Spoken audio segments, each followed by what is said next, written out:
हम इस स्टोरी को पढ़ते हैं और इसको ग्रामेटिकली एनालाइज भी करेंगे और देखेंगे कि ग्रामर के कहाँ-कहाँ कौन से रूल्स इसमें अप्लाई हुए हैं। The donkey in lion's skin, गधा शेर की खाल में। ये हमारा एपस्ट्रोफी है। जब इसके बाद एस आता है तो ये का की के मीनिंग देता है। लायंस यानी शेर की, स्किन खाल, शेर की खाल में गधा। A farmer had a donkey whom he couldn't feed properly। एक किसान रखता था, यानी एक किसान के पास था अ डंकी, एक गधा, whom जिसको, ये ऑब्जेक्टिव केस में आता है, whom जिसको, he couldn't feed वो नहीं खिला सका था या वो नहीं खिला सकता था, properly यानी कि उसको properly चारा नहीं खिला सका था। One day एक दिन he found a lion's hide on his farm and got an idea। एक दिन he found उसने पाई यानी उसको मिला a lion's hide एक शेर की खाल। ये हाइड यहाँ एज ए नाउन यूज हुआ है, वरना हाइड का मीनिंग होता है टू कंसील यानी छिपना। जो हाइड हिडन है यानी कि छुपाना, हिडन सीक्रेट, ये छुपे हुए राज। यहाँ पर ये एज ए नाउन यूज हुआ है। हाइड का मीनिंग खाल भी आता है, चमड़ा।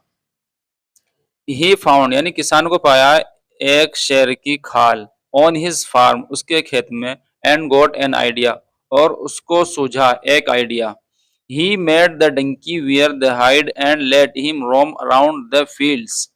ही मेड द डंकी, ये मेड यहाँ पर बनाने के मीनिंग में नहीं है, ये हमारे इंट्रांसिटिव वर्ब्स होते हैं। जिस तरह हम कहते हैं कि दौड़ना दौड़ाना, खाना और खिलाना, पहनना पहनाना, इस तरह यूज होता है। जैसे पढ़ना पढ़ाना, उसने आपको अरेस्ट करवा दिया, ये भी इंट्रांसिटिव में आएगा। या वो अरेस्ट हो गया, उसने अरेस्ट करवा दिया, उसकी पिटाई हो गई और उसने पिटाई करवा दी। ये हमारे इस तरह मेड के थ्रू बनते हैं और गेट के थ्रू भी बनते हैं। हम इनको आगे जाकर रूल्स रेगुलेशंस को पढ़ेंगे। He made the donkey wear, उसने पहना दिया डंकी को, यानी कि उसने वो डंकी को पहना दिखा द हाइड खाल को, वो खाल। And let him roam around the fields, और घूमने दिया। रोम ये हमारा वर्ब है, इसका मीनिंग है घूमना फिरना। और उसने उसको आवारा घूमने दिया, नहीं फिरने दिया, अराउंड द फील्ड्स खेतों के चारों तरफ। The donkey grazed to his heart's content, the donkey गधा, ग्रेज मैंने चरना, चरता रहा, टू हिज हार्ट्स कंटेंट अपने दिल की बात पर। ये भी हमारा अपस्ट्रोफी यहाँ पर आया है। When ever the other farmers saw him, when ever जब भी, द अदर फार्मर्स दूसरे किसान, सो देखते, हिम उसको यानी गधे को। ये भी हमारी सो सी की सेकंड फॉर्म है, ये सिंपल पास्ट में यूज हुआ है। यानी कि जब भी वो दूसरे किसान उस गधे को देखते, यानी कि उन्होंने देखा। दे वर स्कैर्ड एंड रैन अवे, तो वो डर जाते। दे वो वर थे, स्कैर्ड डरे हुए, यानी वो डर जाते। एंड रैन अवे, रैन भी रन की सेकंड फॉर्म है, ये भी हमारा सिंपल पास्ट में यूज हुआ है, और दूर भाग जाते।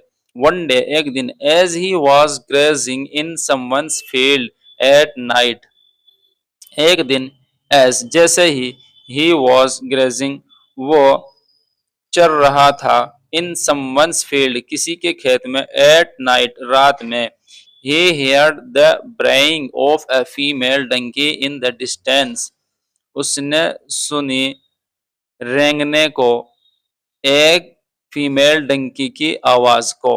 इन द डिस्टेंस दूरी पर यानी दूरी में, उसने एक फीमेल डंकी की आवाज को यानी रेंगते हुए सुना, ढेंचू ढेंचू करते हुए सुना, डिस्टेंस दूरी में। The donkey was very excited, गधा था बहुत खुश, वेरी एक्साइटेड बहुत खुश था, गधा बहुत खुश हुआ यानी था या हुआ। एंड स्टार्टेड ब्राइंग टू, और उसने भी रेंगना यानी ढेंचू ढेंचू करना शुरू कर दिया। स्टार्टेड ये भी स्टार्ट के सेकंड फॉर्म है, इसमें भी हमारा पास्ट सिंपल का स्ट्रक्चर यूज हुआ है। हियरिंग हिज वॉइस, सुनकर उसकी आवाज, हियरिंग सुनकर, हिज वॉइस उसकी आवाज, द फार्मर्स रियलाइज्ड, उन किसानों को रियलाइज्ड एहसास हुआ। ये रियलाइज की सेकंड फॉर्म है, ये भी हमारा सिंपल पास्ट में यूज हुआ है। दैट की ही वॉज फूलिंग देम, वह बेवकूफ बना रहा था देम उनको। They caught him and gave him a through beating, उन्होंने पकड़ा उसको, एंड गेव हिम और दी उसको एक मार। थ्रू बीटिंग, ये फ्रेज है यूज होता है थ्रू बीटिंग, यानी उसको एक मार दी, उसको पकड़ा और उन्होंने उसको एक मार दी। इस स्टोरी के अंदर हमने सिंपल पास्ट को पढ़ा है।